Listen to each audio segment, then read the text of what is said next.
ये one factory में क्या करने आता है? साहब हफ्ते में एक बार झाड़ू मारने आना पड़ता है साहब। वन फैक्ट्री में? हाँ साहब, पिछले 10 सालों से बंद है फैक्ट्री, फिर भी देख रेख करने आना पड़ता है। दीक्षित, विक्टिम के बारे में कुछ और पता चला? नहीं सर, चेहरा पूरी तरह से बिगाड़ दिया गया। जेब में से कुछ अगरबत्तियां मिली और हाथ में से ही आटे का गोला। दूसरा गोला इसे वहां झाड़ू लगाते हुए मिला। अगरबत्तियां और आटे का गोला। जेब से कुछ और मिला? नहीं सर, लेकिन इसके हाथ में किशोर गुप्ता गोदा हुआ। पहले कभी सुना है इस नाम के बारे में, किशोर गुप्ता?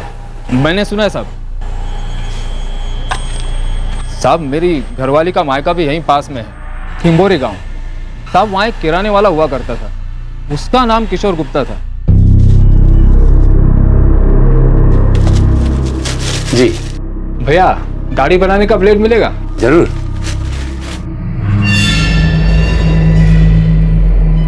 गुप्ता जी, सिंगल यूज वाली देना। बड़ी तेज नजर है आपकी।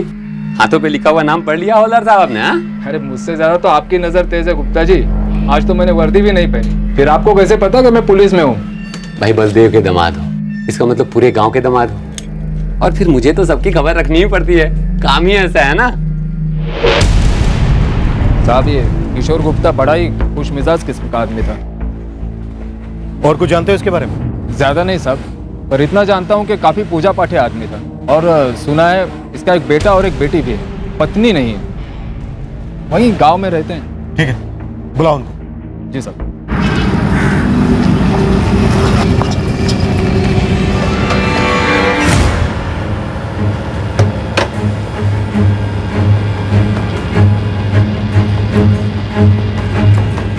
ये किराने की दुकान बंद क्यों है? किराने की दुकान थी साहब, अभी 2 साल से बंद है। तो फिर इसका मालिक किशोर गुप्ता अब क्या करता है? पता नहीं साहब, किशोर गुप्ता ने तो 2 साल पहले ही ये दुकान बेच दी थी। घर कहाँ है उसका? साहब उसका घर, साहब उससे पूछो। अजय, ये साहब किशोर गुप्ता का भतीजा है अजय, इसे पता होगा वो कहाँ रहता है।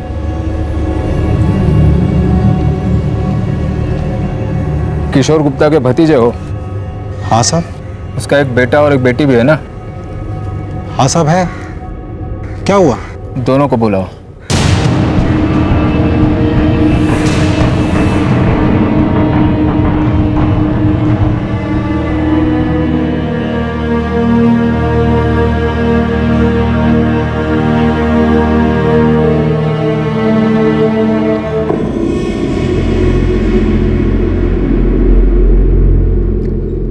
चेहरा काफी बिगड़ चुका है, हो सके तो हाथ का गोदना देकर पहचानने की कोशिश करो।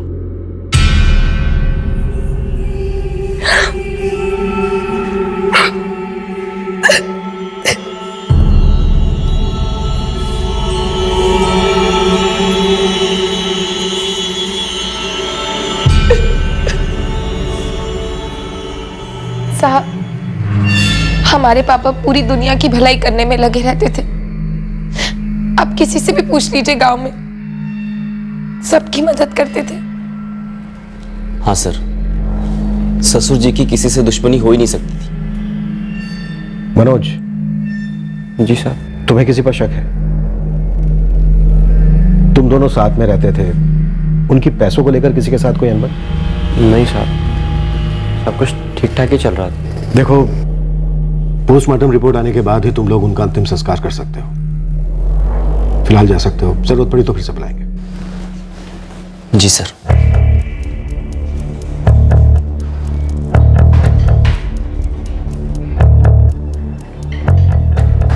दीक्षित, एक बात मेरी समझ में नहीं आ रही है। कोई आदमी जेब में अगरबत्ती और हाथ में आटे का गोला लेकर क्यों घूमेगा? सर लाश लगभग 4-5 दिन पुरानी थी। आदमी भी अपने घर 4-5 दिनों से नहीं गया था। इसके घर वालों को उसकी फिक्र नहीं हुई? क्या हुआ, कुछ कहना है?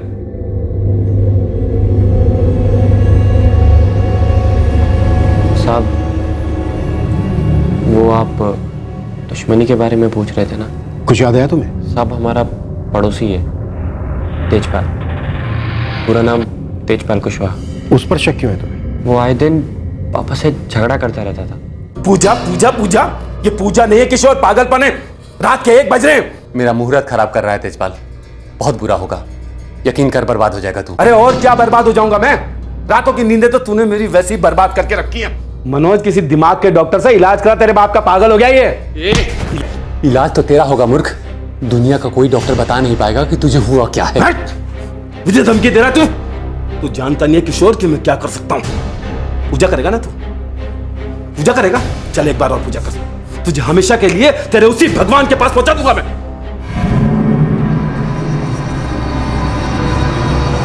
उसके अगले दिन पापा घर से निकल गए और फिर आज हमें उनके बारे में मालूम चला। कितने दिन पहले की बात है? करीबन 5 दिन पहले। मनोज, 5 दिन से तुम्हारे पापा घर वापस नहीं लौटे। तुमने मिसिंग कंप्लेंट दर्ज क्यों नहीं करवाई? सर, मेरे पापा काफ़ी धार्मिक किस्म के इंसान थे। वो अक्सर ऐसे ही निकल जाया करते थे, कभी जंगल तो कभी तीर्थ यात्रा पर, और हमेशा वापस भी आ जाते थे। तो हमें लगा कि हमेशा की तरह वापस आ जाएंगे, इसलिए हमने कोई कंप्लेंट नहीं लिखाई। ठीक है, हम इस तेजपाल से पूछताछ करेंगे। अभी तुम जा सकते हो। वैसे मनोज, तुम्हारे पापा जब रात को 1-1 बजे तक जोर जोर से पूजा करते थे तो तुम कैसे सो पाते थे? तुम्हें तकलीफ नहीं होती थी? साहब, कभी कभी तकलीफ की आदत हो जाती है। अब पता नहीं इस खामोशी में कैसे सो पाऊंगा। सर, पोस्टमार्टम रिपोर्ट है। मौत लगभग 5 दिन पहले हुई थी। गला घोट के मारा गया।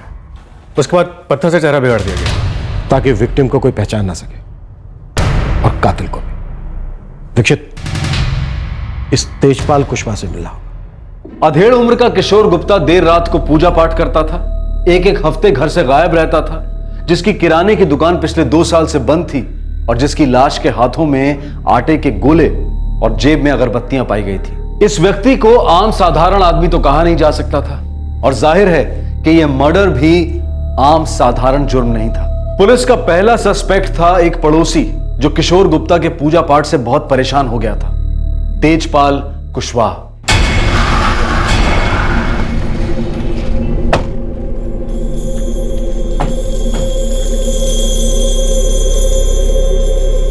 सर, घर उस तरफ है।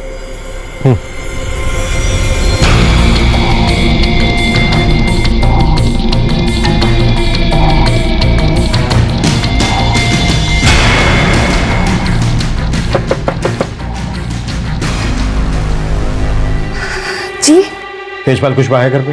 है। सुनिए,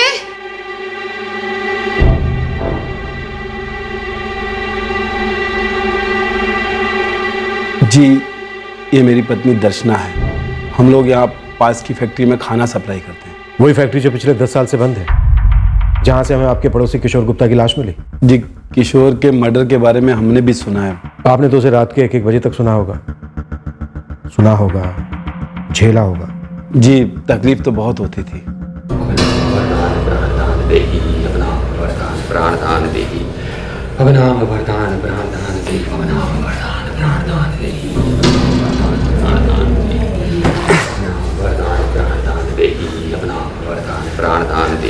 जी करता है कि तकिया ले जाके ना उस किशोर के ना मुंह में ठूस दूं मैं। अरे आप भी तो कुछ नहीं कहते हैं उसे, ना कुछ करते हैं और फिर 8 बजे तक सोते रहते। मुझे तो 4 बजे उठना है, आटा गूंदना है। ये पागल आदमी मेरे दिमाग का आटा गूंद रहा है। साहब, हम इतने परेशान थे कि पूछो मत। मैंने कई बार जाकर किशोर को समझाने की कोशिश भी की, लेकिन वो एक पागल किस्म का आदमी था। 5 दिन पहले 19 सितंबर की रात को आप कहाँ थे? 19 हाँ साहब, 19 सितंबर को तो हम लोग एक रिश्तेदार की शादी में भोपाल गए थे। 19 की रात को आप वहां पर थे, इस बात का कोई सबूत है आपके पास? जी बिल्कुल, लेकिन कहीं साहब आप मुझ पर शक तो नहीं कर रहे? कर नहीं रहा हूं। हो गया है तेजपाल। शक करने लायक तो वो आदमी था साहब, उसका दिमाग नहीं ठीक था और नजरें भी।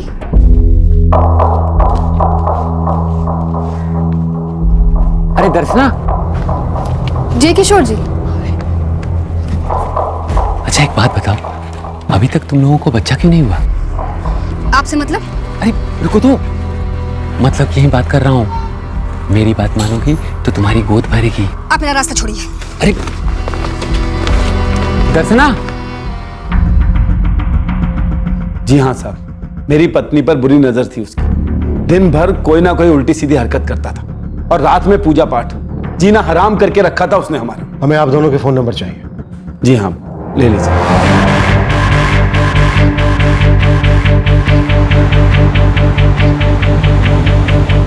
दीक्षित, दोनों के फोन रिकॉर्ड सुन रहा हूं। ऑलरेडी रिक्वेस्ट डाल दी है सर। तेजपाल की बीवी दर्शना आटा खोल रही थी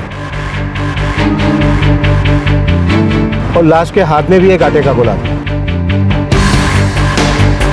दर्शना कह रही थी कि किशोर गुप्ता की नजर ठीक नहीं। अरे रुको तो, मतलब यही बात कर रहा हूँ। मेरी बात मानोगी तो तुम्हारी गोद भरेगी।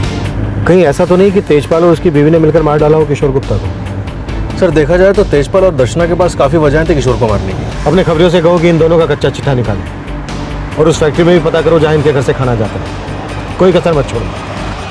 किशोर गुप्ता के मर्डर का प्राइम सस्पेक्ट था उसका पड़ोसी जोड़ा तेजपाल और दर्शना, लेकिन क्या उन्होंने ही किशोर गुप्ता की हत्या की थी? ये केस जितना सीधा दिखाई दे रहा था उतना सीधा था नहीं। कई और काले राज अभी सामने आने बाकी थे। सर, दर्शना और तेजपाल के फोन रिकॉर्ड्स मैंने चेक किए। शक करने जैसा कुछ भी नहीं है। 19 तारीख को लोग वाकई में भोपाल में ही थे। किशोर गुप्ता का मर्डर गला घोट कर किया गया।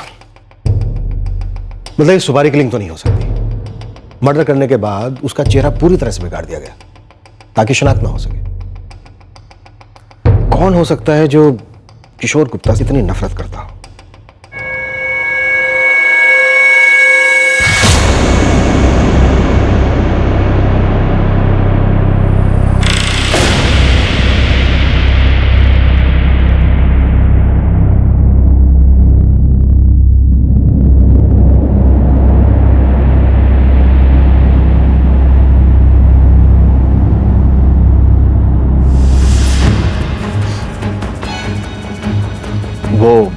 वो जो आदमी है जिसको लिपट कर मनोज रो रहा है, कौन है वो? हाँ साहब, वो नीरज है, हमारी बुआ का लड़का।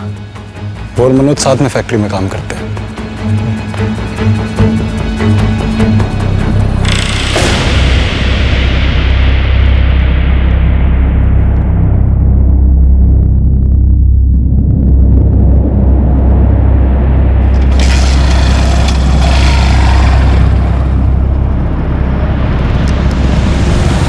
दीक्षित, तुमने देखा था किशोर गुप्ता के नाम के आगे क्या लिखा हुआ था?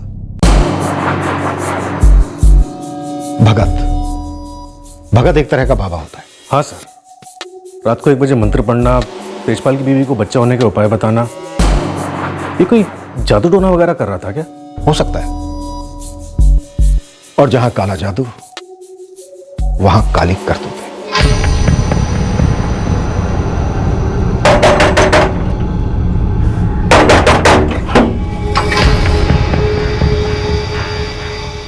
मनोज, तेजपाल ने तुम्हारे पापा को नहीं मारा है। तो फिर किसने मारा है? ये तो तुम्हारे पापा ही हमें बता सकेंगे। मैं आज ही अपने पापा का अंतिम संस्कार करके आ रहा हूँ। हमें तुम्हारे पापा का कमरा देखना है।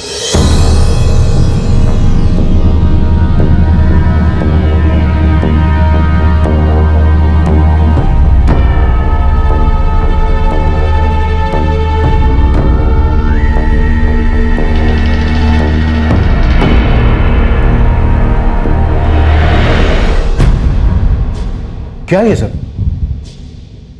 साहब, आपको पता था कि पिताजी काफी पूजा पाठ करते थे। कैसी पूजा? किसकी पूजा? उन्हें शक्ति चाहिए थी। शक्ति? कैसी शक्ति? वही शक्ति जो कि इंसानों के पास नहीं होती। ऐसी शक्ति जिससे कुछ भी किया जा सकता है और कुछ भी कराया जा सकता है।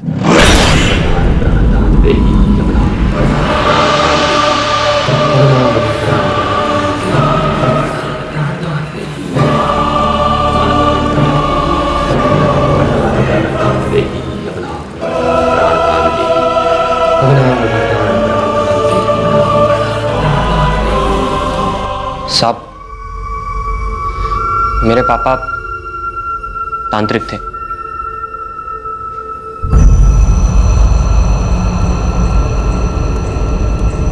मनोज, तुमने, तुम्हारी बहन और तुम्हारे जीजा ने हमें ये तांत्रिक वाली बात बताई क्यों नहीं? साहब, आपको बताया तो था कि पापा काफी पूजा पाठ करते थे। पूजा पाठ अलग है और तुम्हारे पापा जो यहाँ करते थे उसे पाखंड कहते हैं। पूजा पाठ और पाखंड में बहुत बड़ा फर्क है, उतना ही बड़ा फर्क जितना कानून और जुर्म है। और तुम्हारे पापा जो यहाँ करते थे ना, वो कानूनन जुर्म है। साहब, मुझे इतना सब कुछ नहीं पता। अच्छा, दीक्षित, इसे और इसके जीजा अमित को थाने लेकर आओ।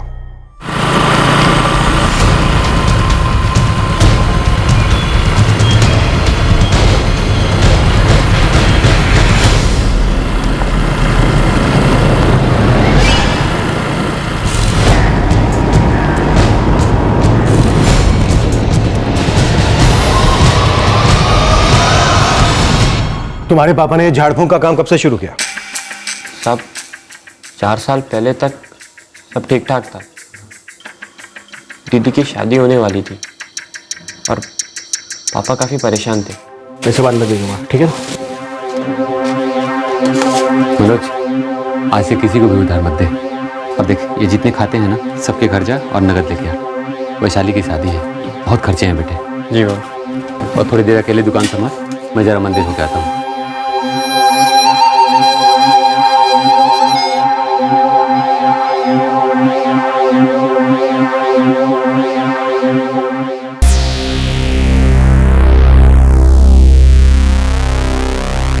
साहब मेरे पापा गुरुजी को बहुत मानते थे। कोई भी काम शुरू करने से पहले उनसे जरूर मिलते थे। ये गुरुजी कौन है? वो हमारे गांव के बाहर वाले मंदिर में रहते थे। किशोर, अपनी आंखें खोलो। सही रास्ता दिखा तुम्हें? तुम्हारी बेटी की शादी बिना किसी अड़चन के हो जाए और जो पैसों की तकलीफें हैं वो भी सारी दूर हो जाए। मुझे अपनी चरणों में जगह दे दो गुरुजी। मुझे अपनी चरणों में जगह दे दो गुरुजी। उठो किशोर, उठो। गुरुजी, अपनी विद्या मुझे भी सिखा दो। विश्वास करो गुरुजी, जान दे सकता हूँ आपके लिए। मेरी विद्या किसी की जान लेने या जान देने के लिए नहीं, वो तो लोगों को मरहम लगाने के लिए। हाँ, सीखने में जान पर बनाती है। बहुत संघर्ष करना होगा। मंजूर है? मंजूर है गुरुजी। वो गुरुजी तांत्रिक थे? हाँ, लेकिन वो ये काला जादू वगैरह नहीं करते थे। सफेद जादू करते थे।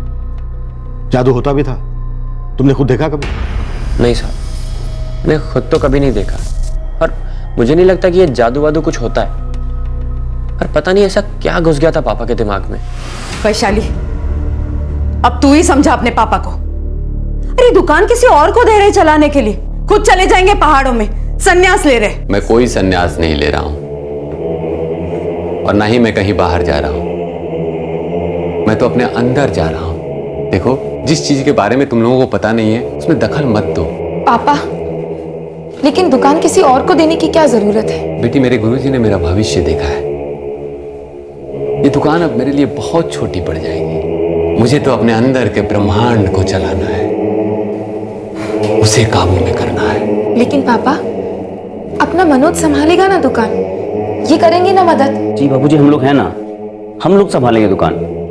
आप अपना पूजा पाठ जारी रखिए। जमाई बाबू, ये हमारा घरेलू मामला है। आप इसमें ना पड़े तो ज्यादा अच्छा हो। जी, गलती होगी। सर, अमित, तुम्हारे ससुर जी को लगता था कि तुम उनके घरेलू मामले में दखल दे रहे हो। सर, मुझे पता है कि आप लोग क्या सोच रहे हैं, लेकिन मैं आपको बता दूं कि मुझे पापा जी की बात का बिल्कुल बुरा नहीं लगा था। पर अच्छा भी तो नहीं लगा होगा ना? कत्ल की रात तुम कहां थे अमित? सर, आप लोगों को लगता है कि मैंने सवालों के जवाब दिए जाते हैं अमित चंदेल, जवाब में सवाल नहीं किए जाते, वो भी खास करके पुलिस थाने में। किशोर गुप्ता के अतीत के कई कंकाल सामने आने लगे। धीरे धीरे एक ऐसे आदमी और उसकी दुनिया का चित्र उभरने लगा जहां बेचैनी, डर और धोखे के प्रेत हर कदम पर घात लगाए बैठे थे। किशोर गुप्ता के साथ कुछ ऐसा हुआ था जिसकी वजह से उसने नैतिकता की लकीर पार कर ली थी।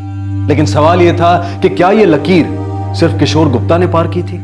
जिस रात तुम्हारे ससुर किशोर गुप्ता का मर्डर हुआ, उस रात तुम कहां थे अमित? उस रात मैं घर पे ही था, फिल्म देख रहा था टीवी पर अपनी बीवी के साथ। और तुम मनोज? मैं भी घर पे ही था, फिल्म देख रहा था। हमें तुम दोनों के मोबाइल नंबर चाहिए।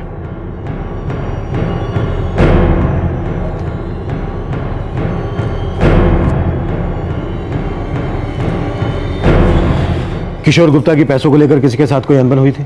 नहीं साहब। अरे हुई थी ना। किससे? वो दूसरे वाले बाबा के साथ। हाँ साहब, एक बाबा थे। ये दूसरे बाबा कौन थे? सब उन्हें विभूति बाबा बुलाते थे। बड़े ही अजीब किस्म के इंसान थे। उन्होंने ही मेरे पापा का दिमाग घुमा दिया था।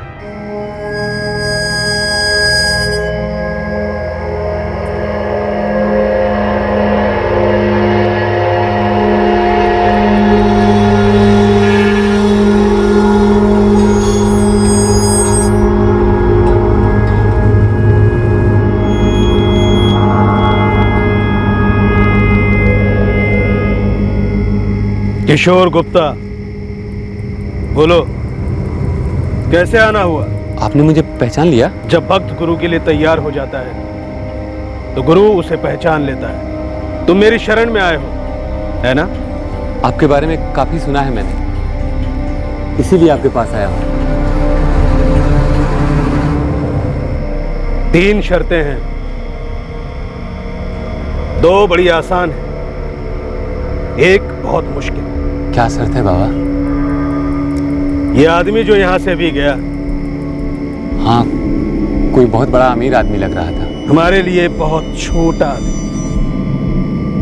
हाँ, दक्षिणा बहुत बड़ी देगी, अपने आप में बहुत छोटी सी चीज, पर हमारी विद्या के लिए बहुत जरूरी है। पहली शर्त, मेरी शरण में आने के बाद तुम इस विद्या की शिक्षा किसी और से नहीं लोगे। और दूसरी शर्त बाबा? मुझसे जो सीखोगे वो तुम्हें इतनी ताकत देगा, ऐसी ऐसी आत्माएं तुम्हारे हाथों में कैद होंगी कि तुम खुद हैरान हो जाओगे। हीरे बरसेंगे गुप्ता, हीरे। पर शर्त क्या है बाबा? पहले ये बताओ, तुम मुझे गुरु दक्षिणा में क्या दो? आप जो हुक्म करें। 1 लाख। 1 लाख? ये जो विद्या मैं तुम्हें सिखाऊंगा, उसमें लगने वाली सामग्री इतनी सस्ती नहीं मिलती। उसे लेने के लिए मुझे बहुत दूर तक जाना पड़ेगा। इतनी आसान शर्त पर इतना क्यों सोच रहे हो गुप्ता? अगर विद्या नहीं लेना चाहते तो वापस चले जाओ अपने गुरु के पास। नहीं नहीं बाबा, मैं आपको नाराज नहीं करूंगा। दूंगा 1 लाख रुपए, दूंगा 1 लाख। और आखिरी शर्त बाबा? वक्त आने पर सबसे कीमती चीज भेंट देनी होगी, पैसों से भी ज्यादा कीमती। वो क्या है बाबा? बलिदान। मंजूर है बाबा, मंजूर है। 1 लाख रुपए तुम्हारे पापा के पास आए कहां से? सब विभूति बाबा को पैसे देने के लिए पापा ने दुकान बेच दी। कितने में? सर 2 लाख में। और हमें बताया तक नहीं। है ना? तू भी देख ले एक बार। हाँ। ये क्या है? पैसे हैं 1 लाख, रख ले। 1 लाख? ये कहां से आए? किसने दिए? मैंने दुकान बेच दी। 1 लाख रुपए में अपने दुकान बेच दी। दुकान बेच दी? क्यों?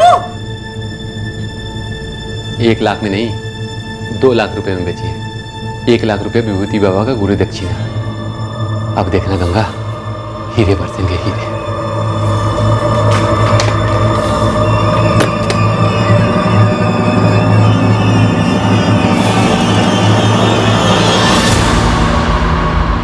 इस दुनिया में ऐसी कोई ताकत नहीं जो दिन को रात कर सके और रात को दिन। हम कोशिश भी करें तो भी फल हमेशा कड़वा ही मिलता है। तू उस दिशा में मत जा गुप्ता, विनाश है वहां।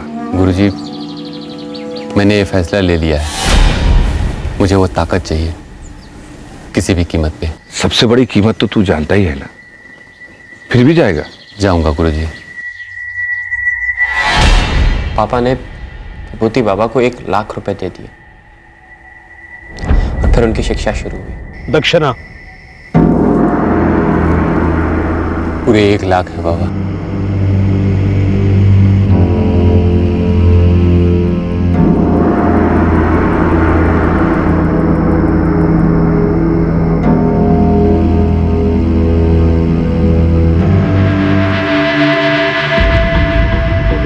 गुप्ता, आज से तुम उस दुनिया के हो जहां इंसान अपनी साधना की ताकत से कुछ भी कर सकता है। सही गलत कोई मायने नहीं रखता, सब ताकत का खेल है। ये एक नशा है जो कभी उतरेगा नहीं। तैयार हो? तैयार हूं बाबा। आज रात भर सोना नहीं, मैं एक मंत्र दूंगा। एक कमरे में अकेले बैठकर उसका जाप करते रहो और सूरज निकलने के पहले गांव के बाहर तालाब के पास मुझसे मिलो। ये कुछ चीजें हैं जो तुम्हें साथ में लेकर आनी, बाकी की चीजें मैं लेकर आऊंगा। आटे के गोले? अपने हाथों से बनाना। गुप्ता, ये तो शुरुआत है।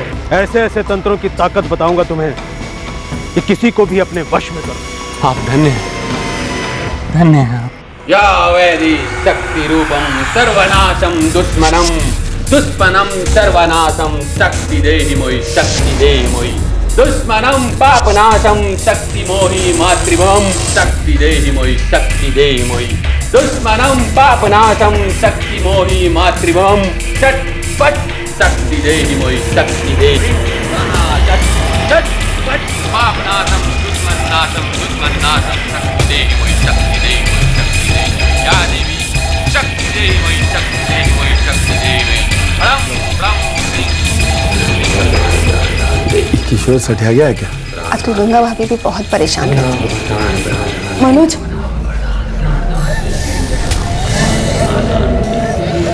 मत जा, बहुत डर लग रहा है मुझे। क्या हो गया मेरे पापा को? उस रात हम बहुत डर गए थे। पापा वो डरावने मंत्र इतने जोर जोर से बोल रहे थे कि पूरी रात ना तो वो सोए और ना हमें सोने दिया, और फिर अगले दिन सुबह होते ही निकल गए।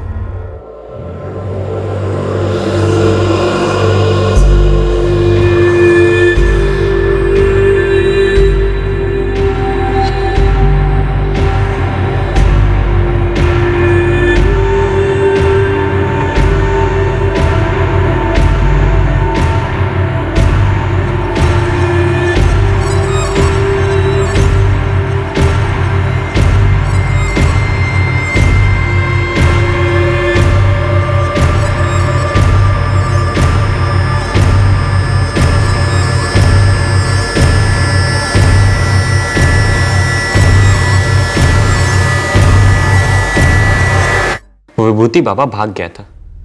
वो पाखंडी मेरे पापा को 1 लाख का चूना लगा गया। पापा एकदम सदमे में चले गए थे। उनकी हरकतें और अजीब होने लगी।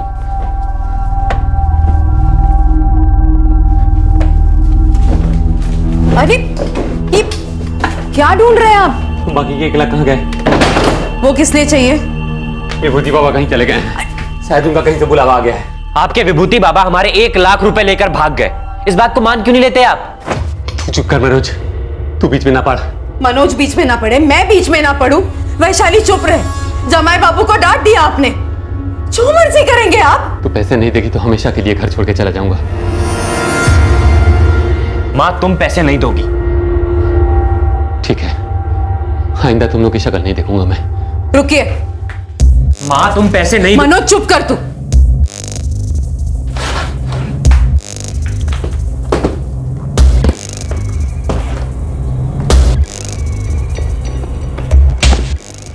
लीजिए।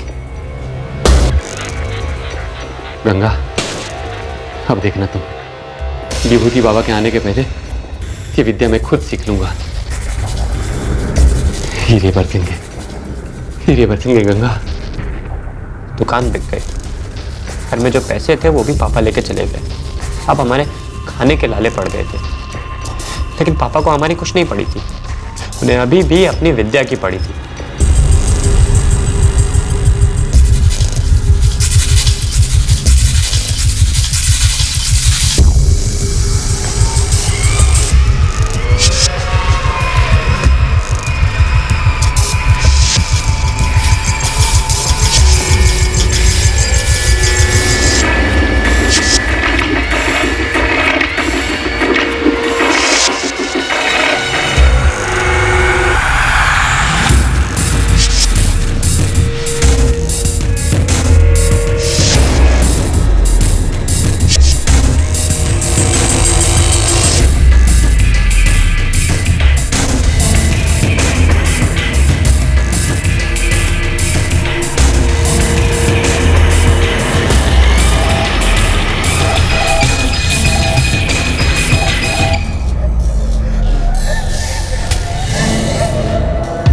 ये लो बेटा, कुछ साड़ियाँ और गहने, इन्हें अपने पास रखना। इस घर में रहेंगे तो जरूर बिक जाएंगे। माँ तुम कुछ दिनों के लिए हमारे घर रहने चलो ना। हाँ माँ जी, वैशाली ठीक कर रही है। नहीं, मैं यहीं रहूंगी। पता नहीं क्यों पर आजकल मुझे ऐसे लगने लगा है जैसे मैं ज्यादा दिन जिंदा नहीं रहूंगी। उसके बाद मेरे पापा ने मेरी माँ को मार दिया। कोई जबरदस्त धोखा खाने के बाद इंसान या तो टूट जाता है या फिर बुरी तरह से रूठ जाता है। किशोर गुप्ता रूठ गया था। विभूति बाबा वाले हादसे ने ना सिर्फ उसके अरमानों को ठेस पहुंचाई थी, बल्कि उसके अहंकार और पुरुषार्थ पर भी वार किया था। किशोर गुप्ता ने अब ठान लिया था कि वो सारी दुनिया को साबित करेगा कि वो एक असाधारण, एक शक्तिशाली तांत्रिक है। और इस जिद और अड़ियलपन के हवन में रिश्तों की बलि चढ़ने लगी।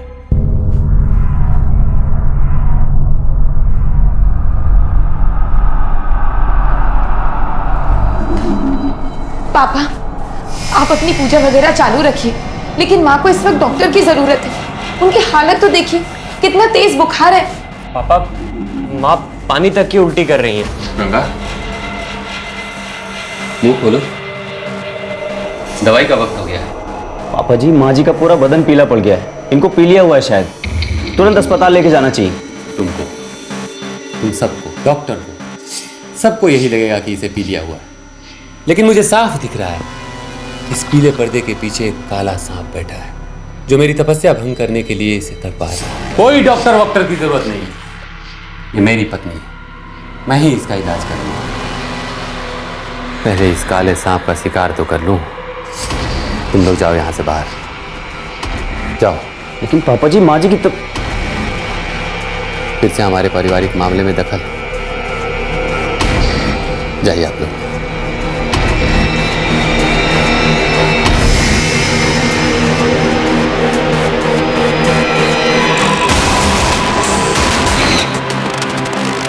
अजय, कैसे समझाएं पापा को? उनको आज तक कोई कुछ समझा पाया है? वो सुनेगी नहीं किसी की, ना मेरे बाप की ना इसके बाप की। और जब से वो बाबा बनने लगे हैं ना, रिश्तेदारों को दूर ही रखा है उन्होंने अपने आप से। वो सब तो ठीक है अजय, लेकिन इस वक्त मामी की जान खतरे में, उसके बारे में सोचो। मैं भी यही चाहता हूँ काकी जल्दी से ठीक हो जाए। मेरे पास एक रास्ता है, आप दोनों साथ देंगे मेरा? मुझे मेरी माँ को किसी भी हालत में बचाना था। उनकी हालत बहुत ही खराब हो चली थी। आलम बालम प्रतिकालम भो विराट नामकारम। आलम बालम प्रतिकालम भो विराट नामकारम। सिम तक्षक, सिम सिम तक्षक, सिम सिम तक्षक, सिम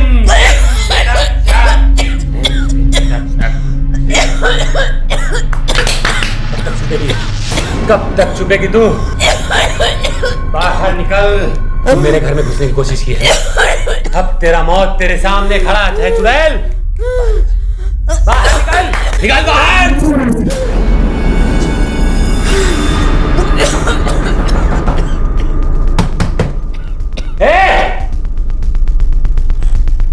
अब बहुत हो गया किशोर, बंद कर दे ये सब, नहीं तो पुलिस बुला लूंगा मैं अभी। मैं तेरे मरे हुए बाप दादाओं को बुलाऊंगा। बकवास बंद कर अपनी, और गंगा भाभी को किसी अस्पताल ले जा। ये पीलिया जानलेवा होता है। कहीं तू वही काला नाग तो नहीं जो मुझसे जलता है? मैं तेरे से क्यों जलने लगा? जैसे बिना औलाद वाले से जलते हैं। पीट दूंगा तुझे अभी किशोर, पकड़ कर। पीटने से तो तू बाप बनेगा नहीं। सुन सुन, बैठ बैठ, यहाँ बैठ। तुझे एक बात बताता हूँ, सुन। तुम दोनों मुझसे इलाज कराओ। अगले अमावस को बहुत अच्छा मुहूर्त है। तेरी पत्नी का चेहरा गुलाब की तरह खिल उठेगा, वो माँ बनेगी और तू बाप। सोच इस बार, सोच। मेरा फीस सिर्फ 1 लाख। बोल मंजूर? भगवान को ना शायद यही मंजूर है। ऐसे ही तड़पेगी गंगा भाभी। अरे बदनसीब है वो जो तेरे जैसा पति मिला, और बदनसीब है ये बच्चे जो तेरे जैसा बाप मिला। सबकी जिंदगी हराम कर दी है तूने। हाँ, अंगूर खट्टे हैं तेजपाल, अंगूर खट्टे हैं। हाँ? जा।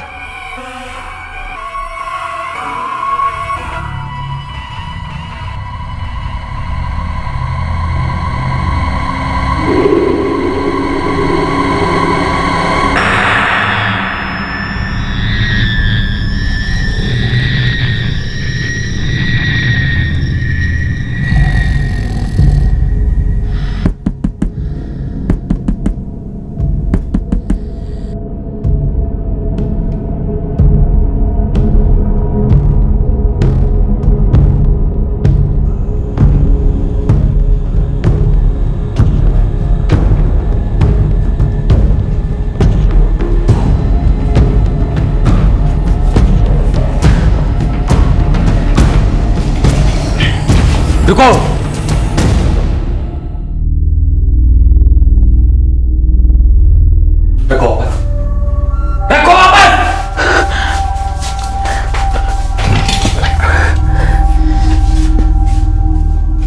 लेके जा रहे हो?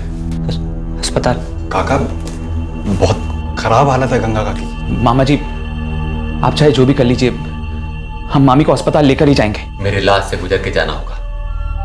और मनोज तू अपने बाप को मारेगा?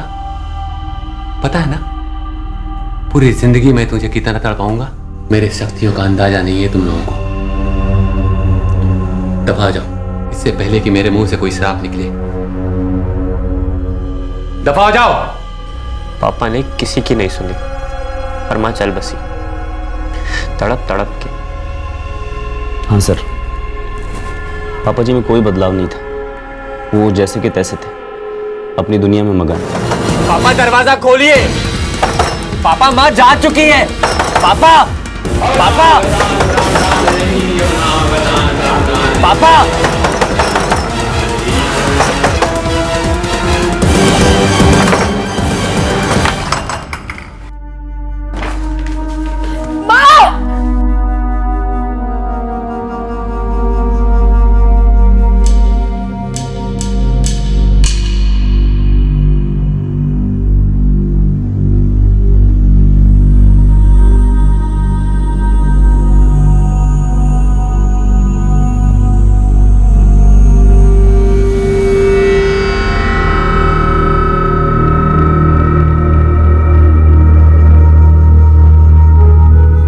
मां जा चुकी थी और बाबा लाश को जिंदा करने में लगे थे। एक तरह से बाबा पागल ही हो गए थे। मां के जाने के बाद एक और मुसीबत शुरू हो गई।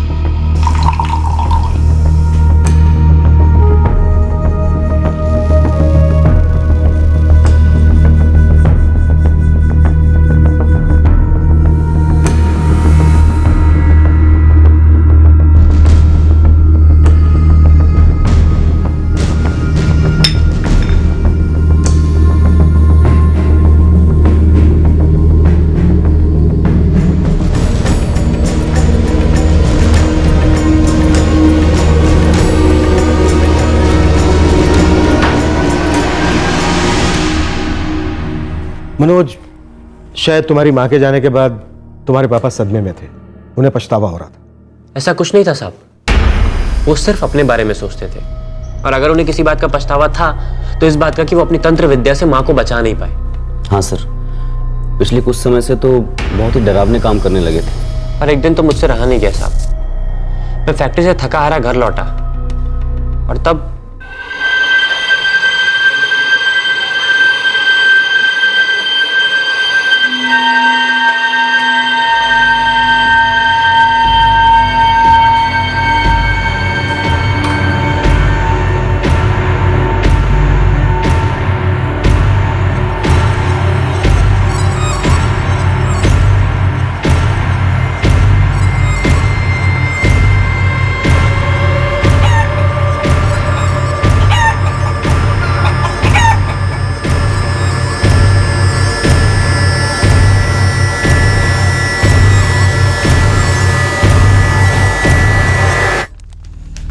पापा अपनी ये बकवास बंद करेंगे या नहीं?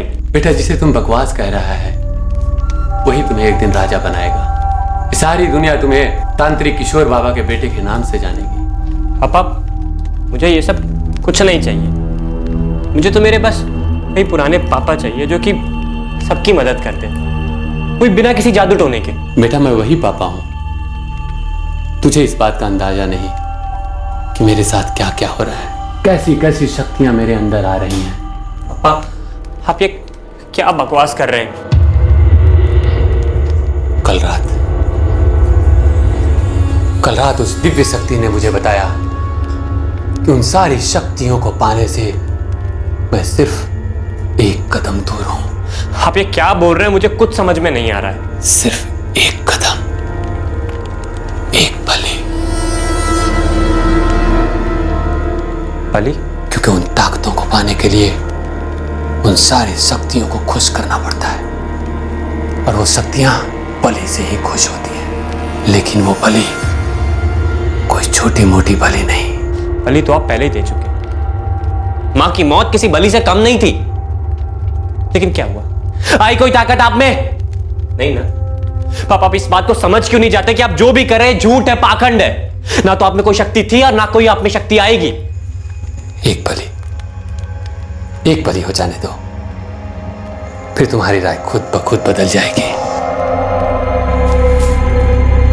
शीलाधरम में हम पटियम पिडम्बरम हरगम निकामी। तो मनोज, तुम्हारे पापा ने क्या बड़ी बली का इंतजाम कर लिया था? मुझे क्या पता साहब, मैं तो उन्हें मना ही करता रहता था। पापा ही कहीं कहीं चले जाते थे, गायब रहते थे। मुझे लगता है किसी ने उनसे दुश्मनी या गुस्सा निकाला है। उनकी बलि देकर? लगता तो ऐसे ही है मनोज, तुम्हारे पापा का कत्ल दुश्मनी या फिर डर की वजह से हुआ। जो भी जिसने भी ये किया है, आप उसे जल्दी पकड़ लीजिए। अब मेरे पापा तो वापस आ नहीं सकते, लेकिन जैसे भी थे तो मेरे पापा ही।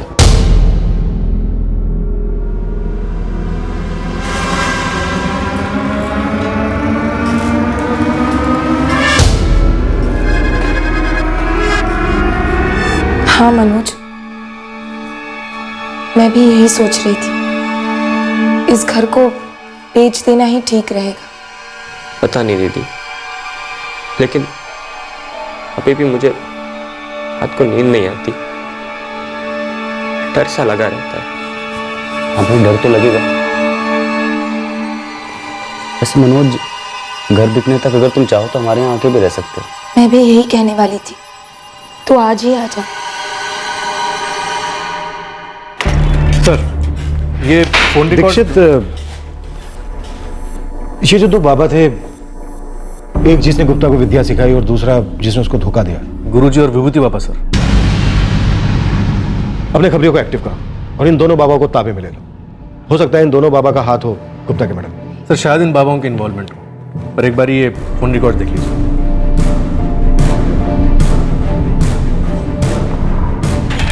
साहब, कुछ पता चला है, एक बंदा है, मिल लीजिए।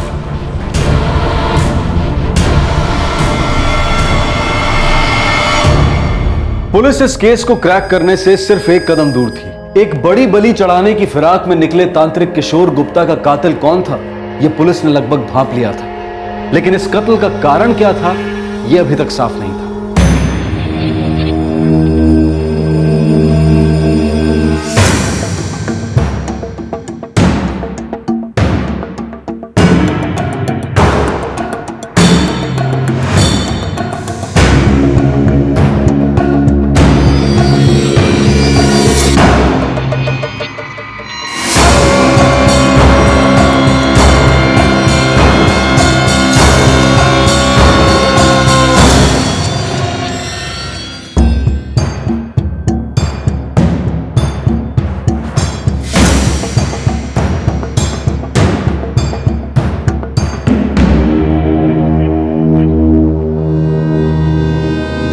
चलो, सिर्फ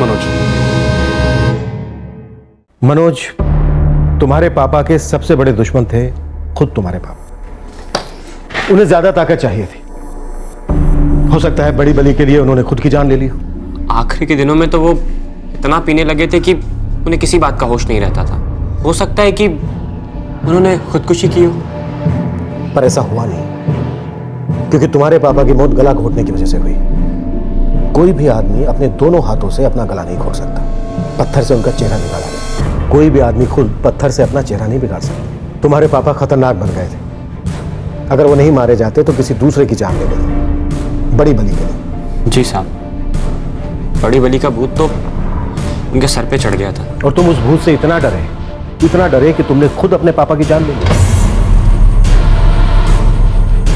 कबूल कर लो मनोज, क्योंकि तुम्हारा जोड़ीदार सब कुछ बदल चुका है।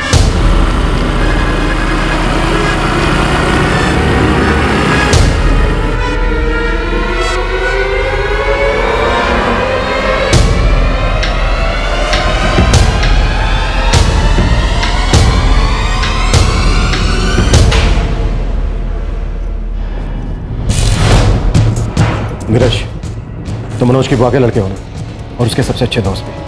जी साहब। देखो, तुम पर भी मर्डर का चार्ज लग सकता है। नहीं साहब, मैं तो वहां पर था भी नहीं जब मर्डर हुआ था। तो फिर कौन था वहां पर? तो फिर कौन था वहां पर नीरज? मनोज था। और सिर्फ मनोज था। उसने तुम्हें वहां पर क्यों बुलाया था? किशोर मामा की लाश को ठिकाने लगाने के लिए। तुम्हारे फोन रिकॉर्ड्स कहते हैं कि कत्ल की रात तुम रॉय मिल्स कंपाउंड में थे और नीरज भी वहीं था। और एक बात, तुम रात को सोने से पहले अपनी बहन वैशाली, जीजा अमित, चचेरे भाई अजय और बुआ के लड़के नीरज को फोन करते थे हर रोज। करते थे या नहीं?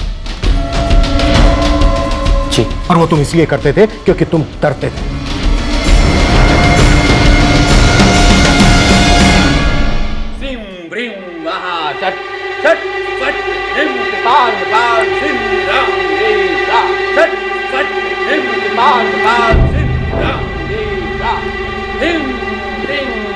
हेलो दीदी। हाँ साहब, मनोज रोज फोन करता था सोने से पहले। क्यों? ये देखो, एक भी दिन नहीं चुका है जिस दिन उसने बात न की। साहब, मेरा भाई अपने आप को बहुत अकेला महसूस करता होगा, इसलिए। लेकिन आप लोग ये सब क्यों पूछ रहे हैं? मेरे हिसाब से उसे बात करके थोड़ा अच्छा लगता होगा कि शायद उसका कोई है। सर, उसे डर लगता था। किस बात का डर? मनोज को इस बात का डर था कि किशोर मामा उसकी जान ले लेंगे। उसे ऐसा क्यों लगता था? पता नहीं साहब, पर वो बोलता रहता था कि मार डालेंगे मुझे मार देंगे नीरज। तुम देखना, पापा एक दिन सच में मुझे मार देंगे। और इस डर ने तुम्हें इतनी ताकत दे दी कि तुमने अपने पापा का कत्ल कर दिया। मेरे पापा तो कब के मर चुके थे। ये तो बाबा था, तांत्रिक बाबा, लालच में अंधा। शैतानी ताकत पाने के लिए ये कुछ भी दांव पे लगा सकता था। तुम्हारे पापा ने कभी कोई तुम्हें किसी तरह की धमकी दी थी या अटैक किया हो? मेरी हर रात कांपते कांपते गुजरती थी साहब। मुझे उनके मंत्रों की आदत कभी नहीं पड़ी थी। मेरी जिंदगी हराम हो गई थी। और मां के जाने के बाद तो एक रात भी नहीं सोया था मैं।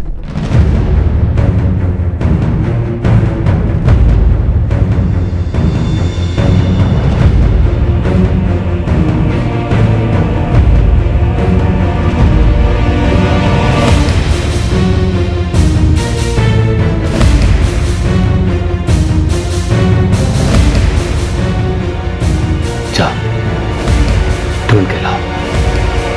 किसे? बलि, जिसे मैं बलि चढ़ा सकूं। बड़ी बलि। मैं सब कुछ नहीं करूंगा, कभी नहीं। बेटा, मुझे कोई भी चलेगा, कोई भी। बिना बलि मेरा काम अधूरा है बेटा। जा।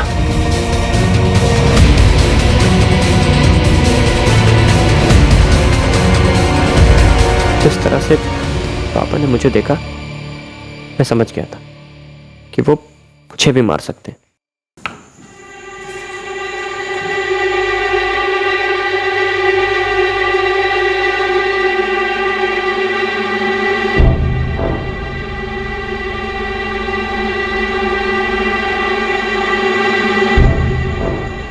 पापा, आप मेरी बलि चढ़ाएंगे?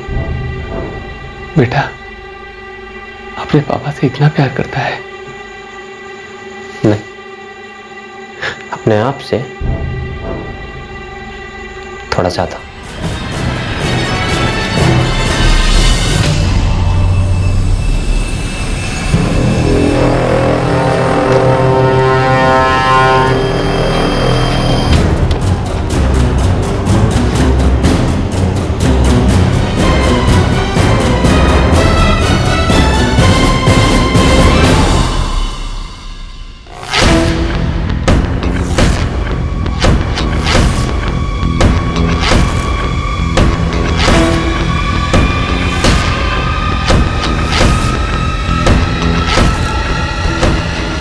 वक्त मुझे जो ठीक लगा मैंने वही किया। मुझे लगा तेरा बिगाड़ने से कोई पहचानेगा नहीं, लेकिन ऐसा हुआ नहीं। मुझे ऐसा नहीं करना चाहिए था, लेकिन कर दिया। मुझे कुछ समझ में नहीं आ रहा था। हाँ, लेकिन नीरज को नहीं बुलाना चाहिए था मुझे। तुम में और तुम्हारे पापा किशोर गुप्ता में कोई खास फर्क नहीं है मनोज।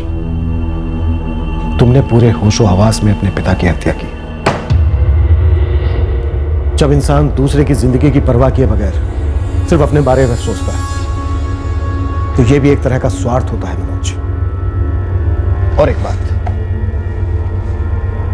तुम डर रहे थे, तुम्हें डर था कि कहीं तुम्हारे पापा बलि के नाम पर तुम्हारी हत्या ना कर दें। अगर ऐसी ही बात तो अपना घर छोड़कर अपनी बहन के घर चले जाते। साहब वो मेरी बहन का घर है, आखिर कब तक रहता अपने बहन के ससुराल में? एक ना एक दिन तो वापस आना ही पड़ता। हमारे पास भी तो आ सकते थे।